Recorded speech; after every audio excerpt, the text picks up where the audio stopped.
موجود ہیں ڈاکٹر رضوان اپل صاحب، میڈیکل اسپیشلسٹ ہیں، لنگ اسپیشلسٹ ہیں، ڈاکٹر فیصل محمود صاحب ماہر وبائی امراض ایسوسیٹ پروفیسر ہیں خان یونیورسٹی ہاسپٹل کے۔ ڈاکٹر رضوان اپل صاحب، پہلے یہ بتائیے گا کہ یہ جو کرونا پیتھولوجی ہے یہ کیا، میں ذرا اور ایزی کر دوں لوگوں کے لیے، یہ سیرولوجی یا اینٹی باڈیز ٹیسٹنگ کیا چیز ہے، اس کے فائدے یا نقصانات کیا، اور کیسے، جیسے ایک حکومت پہ بھی برڈن ہے، یہ جو پرائیویٹ سیکٹر ہے یہ کیسے یہ ٹیسٹ کر سکتا ہے، یہ ساری چیزیں کر سکتا ہے تاکہ آسانی پیدا ہو، جو لوگ کرا سکتے ہیں ٹیسٹ اپنے وہ خود سے کرا لیں اور پتہ چل جائے کہ ان کی پوزیشن کیا ہے؟ جی السلام علیکم۔ پہلے تو شکریہ کہ آپ نے اپنے پروگرام میں مجھے بلایا اور اس پہ بڑا امپورٹنٹ ٹاپک ہے جس پہ آج کل بات ہو رہی ہے، موقع دیا۔ کرونا آج کل اتنی اویئرنیس پھیل گئی ہے، میں اس چیزوں پہ تو نہیں جاؤں گا، باقی ہم اسٹریٹ تشخیص پہ آ جاتے ہیں نا، جو آپ نے سوال کیا۔ تشخیص عام طور پہ اگر ہم اس طرح لے لیں کہ تشخیص ہم علامات دیکھنے کے بعد ہمیں جب شک ہوتا ہے کہ یہ پیشنٹ کو کرونا ہے تو ہم اس لحاظ سے کچھ ٹیسٹوں کا سوچتے ہیں کہ کیا ٹیسٹ کروائے جائیں۔ جو اس میں بنیادی ٹیسٹ ہیں، ایک تو ڈائریکٹ ایویڈنس ہم پکڑتے ہیں جس میں ہم پی سی آر ٹیسٹ کرتے ہیں، اور پی سی آر ٹیسٹ یہ کہ ہم گلے کی یا ناک کی جو سیکریشنز ہیں ان کو ہم ایک سواب سے لے کے اور ان کو ہم لیب میں پرفارم کرتے ہیں، اس کو ہم پی سی آر ٹیسٹ کرتے ہیں۔ دوسرا ٹیسٹ بلڈ ٹیسٹ ہوتا ہے جس کو ہم سیرولوجی بیسڈ بھی کرتے ہیں، یہ انڈائریکٹ ایویڈنس ہے، یہ ہماری مدافعت کو دیکھ کے ایک کلو لیتا ہے کہ کیا ابھی کرونا ہوا ہے یا ہو کے ٹھیک ہو چکا ہوا ہے، جس میں ہم آئی جی ایم ٹیسٹ سے یا آئی جی جی ٹیسٹ سے۔ یہ ٹیسٹ ریپڈ ہے لیکن اس کی ریلائبلٹی کم ہوتی ہے کیونکہ فالس پازیٹیو فالس نیگیٹو بھی آتا ہے، اور عام طور پہ تشخیص کرنے میں یہ پی سی آر ٹیسٹ سے پیچھے ہے۔ ہاں، یہ امیون سٹیٹس دیکھنے کے لیے کافی اچھا تصور کیا جاتا ہے، تو یہ تو ایک بنیادی سی اس کی بات ہوگی۔ اگر ہم اس کی تفصیل میں جانا چاہیں تو ڈائگنوز کرنے کے لیے پی سی آر ٹیسٹ جو کیا جاتا ہے یہ اسپیشلائز قسم کے انوائرمنٹ میں specialise B S L 2 and ابو جو سیفٹی کیبنٹس کے ساتھ یا بائی بی ایس ایل 2 لیبز ہوتی ہیں ان میں پرفارم کیا جا سکتا ہے، اور اس میں عام طور پہ احتیاطی تدابیر سیمپل لینے سے لے کے پرفارم کرنے تک بڑی زیادہ ریکوائرڈ ہوتی ہیں۔ پی سی آر ٹیسٹ ہمارے ملک میں بہت ساری لیبز کرتی ہیں، لیکن یہ اسپیسیفک پی سی آر یہ تھوڑا سا high end P C R ہے، اور چونکہ یہ نیا قسم کا اس کے لیے ہمیں وہ چاہیے تھی، کٹ چاہیے تھی، اس لیے آہستہ آہستہ پرائیویٹ سیکٹر بھی ریمپ اپ کر رہا ہے بیچ میں۔ جہاں تک آپ نے پوچھا کہ گورنمنٹ کے ساتھ، یس، اسلام آباد ڈائگنوسٹک سینٹر میں جب یہ بات ہوئی کہ کرونا کی وبا میں ہم کیا کریں، فوری طور پہ آئیں، تو میرا یہ پوائنٹ آف ویو تھا کہ ہم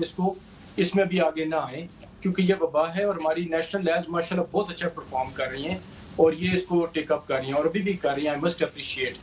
لیکن اب چونکہ برڈن آف ڈیزیز بڑھنا شروع ہو چکا ہوا اور ہمارے پاس بہت ریکویسٹ آ رہی تھی، سو وی آلسو تھاٹ کہ ہم بھی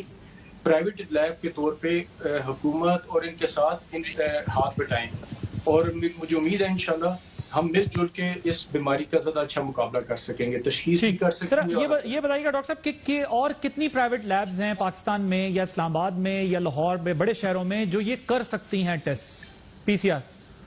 پی سی آر ٹیسٹ اگر ہم جنرلی بات کریں، پی سی آر ٹیسٹ ہر کوئی اچھی لیب کر سکتی ہے، لیکن پی سی آر جو کرونا کا ٹیسٹ ہے یہ ہر لیب نے یہ بھی کر رہی۔ اسلام آباد میں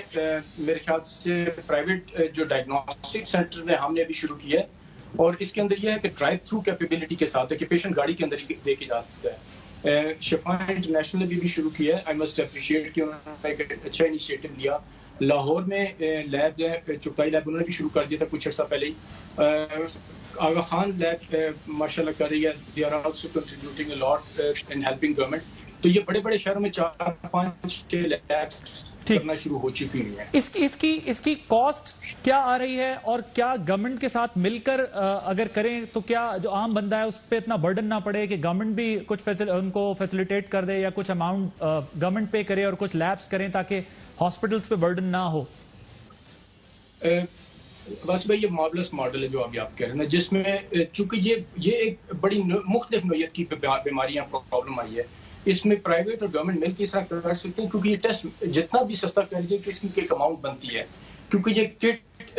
جو پی سی آر کٹ، پھر اس کے اندر ایکسٹریکشن کٹ، پھر ایمپلیفیکیشن کٹ، پھر اس کے بعد ایک کیمیکل ہوتا ہے وی ٹی ایم، یہ ملا جلا کے ایک پیشنٹ پہ 6-7 ہزار روپے کا لوڈ پڑ جاتا ہے کہ جتنا بھی کم کیا جائے۔ تو لیبز نیچرلی 6-7 ہزار کے تو 8، تو اگر گورنمنٹ اس میں ساتھ مل جاتی ہے، اور میں یہ اپریشیٹ کروں گا جو آئی ڈی سی نے شروع کیا ہے، تو ہمیں گورنمنٹ کی کافی انکریجمنٹ اور سپورٹ حاصل ہے، اور میں اس چیز کو اپریشیٹ کروں گا ابھی اسی سٹیج پہ۔ آل رائٹ، ٹھیک ہے۔ ڈاکٹر فیصل صاحب یہ بتائیے گا کہ ایک تو میں تھوڑا سا میڈیکل کے ساتھ ساتھ آپ سے ٹیکنیکل سوال یا پولیٹیکل بھی ہے، کیونکہ ہمارے یہاں بھی یہ بحث چل گئی لاک ڈاؤن کریں نہ کریں، یہ بھی چل رہا ہے ایشو. اس کا جو اسپریڈ روکنے کے لیے کیا صرف یہی کافی ہوگا کہ لاک ڈاؤن کر دیا جائے اور اس طرح روک لیں گے، یا پھر جو کچھ گورنمنٹ کا فیڈرل کا خیال ہے کہ نہیں جی پیرالل چلتا بھی رہے سسٹم، ہم نے اسپریڈ بھی روکنا ہے اور ساتھ میں اکانومی بھی چلانی ہے؟ لوگوں کے لیے بیسٹ پاسبل آپشن کیا ہو سکتا ہے اس سچویشن میں، یہ بتائیے گا. اور دوسرا، برطانیہ نے جو یہ پرک ٹیسٹ کیے ہیں جس کو اینٹی باڈیز ٹیسٹ کہتے ہیں، وہ کتنا افیکٹو ہے یا نہیں ہے، اس پر بھی ذرا اپنی رائے کا اظہار کیجیے. سو آئی گیس لاک ڈاؤن کے سلسلے میں پہلے اگر میں بتا دوں تو دیکھیں لاک ڈاؤن تو ایک ٹیمپری میجر ہے، یہ پرماننٹ تو آپ کر نہیں سکتے، کسی بھی ملک میں نہیں کر سکتے، کیونکہ اس پہ آپ کی اکانومی میں بہت اثر ہوتا ہے. امپورٹنٹ بات یہ ہے کہ لاک ڈاؤن ہو یا نہ ہو، یہ ہم سب کی اپنی ذمہ داری ہے کہ ہم سوشل ڈسٹینسنگ کریں، یعنی کہ گھر پہ زیادہ رہیں، کم باہر نکلیں، لوگوں سے مل جل رکھیں، فاصلوں پہ رہیں. جی فاصلوں پہ رہیں، ایبسلیوٹلی. تو لاک ڈاؤن ہو یا نہ ہو یہ تو ہم کو جاری رکھنا ہی رکھنا ہے. اینڈ دین جو پرانی چیزیں ہم شروع سے بتا رہے ہیں، ہاتھ صاف رکھیں، آنکھ منہ ناک کو نہ چھوئیں، بیکاز دیکھیں یہ وائرس ایک سے دوسرے کو پھیلتا ہے، یہ ہوا میں اتنا تو ہوتا نہیں ہے. جتنا آپ کم ملیں گے، جتنا آپ ڈسٹینس رکھیں گے، اتنا یہ کم پھیلے گا. اب کیا ہم فورسبلی کریں، گورنمنٹ آپ کو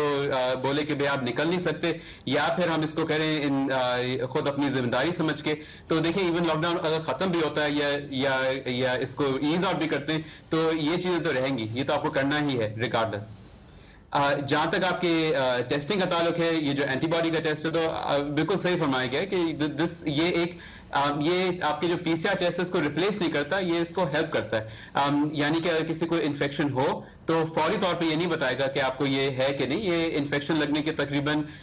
ہفتہ 10 دن بعد ہی اس ٹیسٹ میں نظر آنا شروع ہوتا ہے. اینٹی باڈیز ٹیسٹ جو ہوتا ہے، اینٹی باڈی ٹیسٹ جو ہوتا ہے، بالکل. سو یعنی کہ اگر مجھے آج بخار شروع ہوا، آپ نے میرا آج ٹیسٹ کرایا تو یہ نیگیٹو آئے گا، اور اس کو آپ کو دوبارہ کرنے کی ضرورت ہوگی یا پی سی آر سے کنفرم کرنے کی ضرورت ہوگی. ٹھیک ہے. یعنی لیکن آپ کو ایٹ لیسٹ سمٹمز پتہ چل جائیں گے کہ آپ کے اندر وہ سمٹمز ایگزسٹ کرتے ہیں تاکہ آپ نیکسٹ فیز کے لیے جائیں. ایکسپٹ یہ کہ سب لوگوں میں سمٹمز ہوتے نہیں ہیں، کچھ لوگ ہوتے ہیں جن میں سمٹمز ہوتے نہیں ہیں، اور سمٹمز کے بہت مائلڈ ہوتے ہیں تو ان کو پکڑنا تھوڑا مشکل ہوتا ہے. سو تھوڑا سا ٹرکی ہے. اب یہ جو وینٹیلیٹرز والا معاملہ ہے، وینٹیلیٹرز جو ابھی فواد چوہدری صاحب ہمارے پاس تھے، وہ کہہ رہے ہیں کہ جو پاکستان میں بن رہے ہیں اور وہ ڈریپ اس کو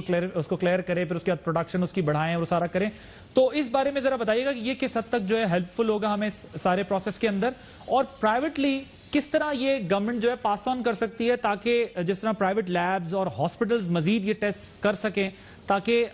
گورنمنٹ ہاسپٹلز پہ برڈن نہ ہو، رش کہیں نہ ہو. یہ کس طریقے سے پاسبل ہے؟ سو وینٹیلیٹر کی جہاں تک بات ہے، سو دیکھیں یاد رکھیں وینٹیلیٹر صرف مشین ہے.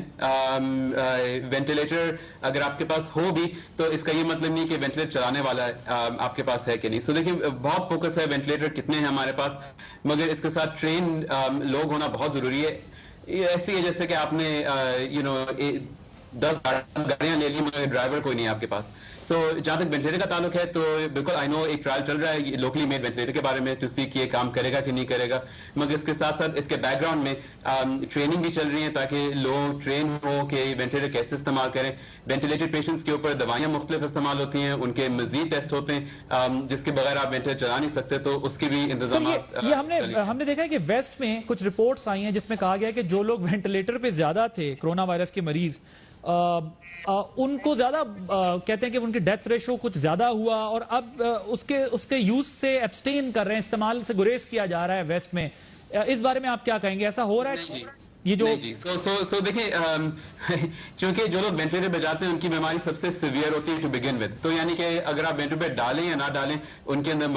مرنے کے چانسز بہت زیادہ ہوتے ہیں to begin with. So obviously جو لوگ وینٹیلیٹر پہ جاتے ہیں ان کے اندر زیادہ ہی لوگ مرتے ہیں، مگر ایسا نہیں ہوتا کہ آپ وینٹیلیٹر پہ لوگوں کو ڈال دیں بفور ہینڈ. آپ وینٹیلیٹر پہ صرف اسی وقت ڈالتے ہیں جب ضرورت ہو، جب آکسیجن دے رہے ہوں ریگولر طریقے سے اور آپ اس شخص میں آکسیجن پہنچ نہیں رہی ہو. تو یہ جو اب رپورٹس آ رہی ہیں کہ ڈاکٹرز جو ہیں وہ جو سفرر ہیں کرونا کے ان کو وینٹ پہ نہیں ڈال رہے اور وہ ٹھیک بھی ہو رہے ہیں، اور شاید وہ کہتے ہیں کہ یہ دین اینڈ دیر سچویشن کو مانیٹر کیا جا رہا ہے اور یہ سینس ڈیولپ کیا گیا ہے کہ جی ٹھیک ہے ہر کسی کو وینٹیلیٹر پہ نہیں رکھنا، تو آپ اسے ایکسیپٹ نہیں کر رہے کیونکہ وینٹ پہ وہی جائے گا جو بہت زیادہ کرٹیکل کیس ہوگا.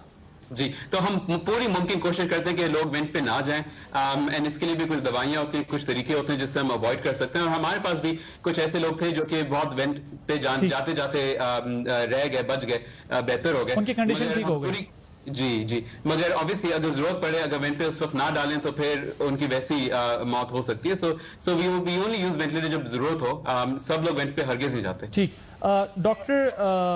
رضوان صاحب, آپ لنگ اسپیشلسٹ بھی ہیں. اب ذرا جو جتنے دن پاکستان میں گزر گئے ہیں, مجھے یہ بتائیے گا کہ کچھ لوگوں کو سمٹمز نہیں ہوئے, ہمیں دکھ رہا ہے کہ وہ بڑے خود اعتماد ہو جاتے ہیں کہ مجھے اتنے ہفتے میں تو نہیں ہوا, اس کا مطلب مجھے نہیں ہونا, ملک میں آیا ہوا تھا. لیکن وہ جو ٹریجیکٹری ہم دیکھتے ہیں یا جو ڈینجر ہے وہ دیٹ از دیر, گورنمنٹ بھی بتا رہی ہے, ڈاکٹرز بھی بتا رہے ہیں. کس طریقے سے ان لوگوں کو یہ سمجھایا جائے کہ ابھی آنے والے جو دن ہیں اس میں ان کو بچنا ہے؟ اور کیا اگر ہم فگرز دیکھیں پاکستان کے ابھی تک, تو کیا واقعی پاکستان میں لوگوں نے احتیاط کی ہے؟ جو نمبر اب 2 دن سے ہمیں دکھ رہا ہے بڑھ رہا ہے, لیکن پہلے نہیں بڑھ رہا تھا. بالکل ٹھیک بات ہے. یہ سائلنٹ کیسز جو ہوتی ہیں خاص طور پہ, دیکھیں شروع میں جب بھی وبا آتی ہے نا تو ایک فیئر ہوتا ہے,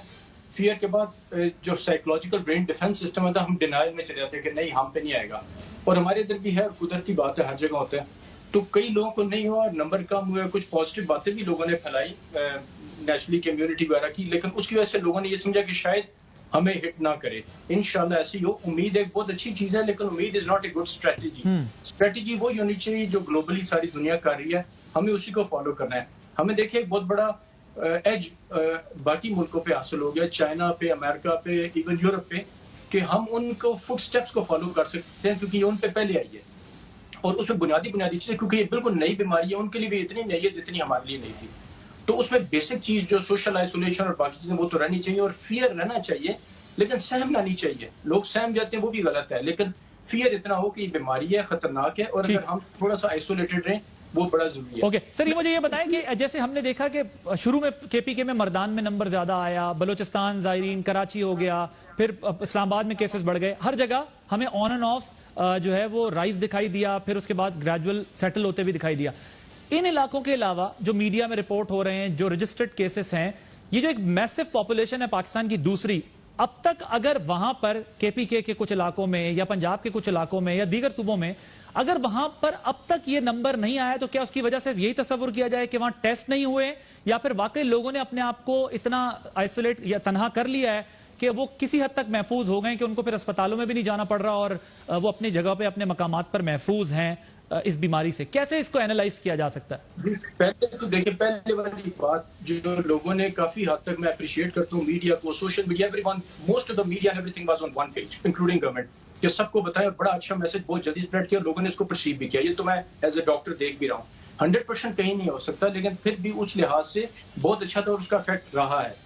ابھی جو درمیان میں آگے تھوڑا سا کانفیڈنس لیول بھی بڑھ گیا, پلس وہ جو سائلنٹ کیسز تھے انہوں نے اسپریڈ کیا, تو ایک دم سے نمبر, اور اس کا ہم کہتے ہیں ایک دم جے کر بننا شروع ہوتا ہے. اب ہم جے کر کے اس ایج پہ آئے ہوئے ہیں. This is very crucial and very critical phase, کیونکہ اس سے آگے نا نمبر ایک دم ایکسپونینشلی بڑھتا ہے, اور اس میں سے اگر پرسنٹیج اگر کوئی کہتا ہے کم نہیں ہے ہماری ہٹ ہوتی ہے, تو وہ اتنا بڑا پھر بھی والیوم ہوتا ہے کہ ہمارے ہیلتھ کیئر سسٹم کو for next 10 days we have to be very attentive, بہت زیادہ خیال کرنا ہوگا. اچھا اس پہ یس بالکل سر, میں ذرا وقت کی کمی کی وجہ سے معذرت چاہتا ہوں. میں ذرا ڈاکٹر فیصل صاحب, یو ہیو 1 minute, اگر کائنڈلی کنکلوڈ کیجیے گا کہ اب یہ جو جے کرو کی بات کر رہے ہیں ڈاکٹر صاحب, واقعی یہ نیکسٹ 10-15 days اور کریٹیکل ہیں؟ اگر ہم یہاں روکتے ہیں یا یہ نمبر آرام سے کم بڑھتا ہے, تو اس کا مطلب یہ ہے کہ ہم فاصلہ رکھنے میں کسی حد تک کامیاب ہو گئے دیگر دنیا کی بنسبت, اگر ہم ان 2 دنوں کو ذہن میں نہ رکھیں, اوور آل جب سے ہوا ہے اس کو نظر میں رکھیں. بالکل, تو یہ تو obviously بات ہے, اگر آپ کے جے کرو جو ہے وہ تھوڑا سا فلیٹن ہونا شروع ہو گیا, اگر آپ کے ریٹ جس رفتار سے آ رہے ہیں وہ اس رفتار سے نہ آ رہے ہوں, تو obviously جو ہم نے ابھی تک کوشش کی ہے وہ it worked essentially. ٹھیک ہے, thank you so much doctor Rizwan sahab, doctor Faisal Mahmood صاحب.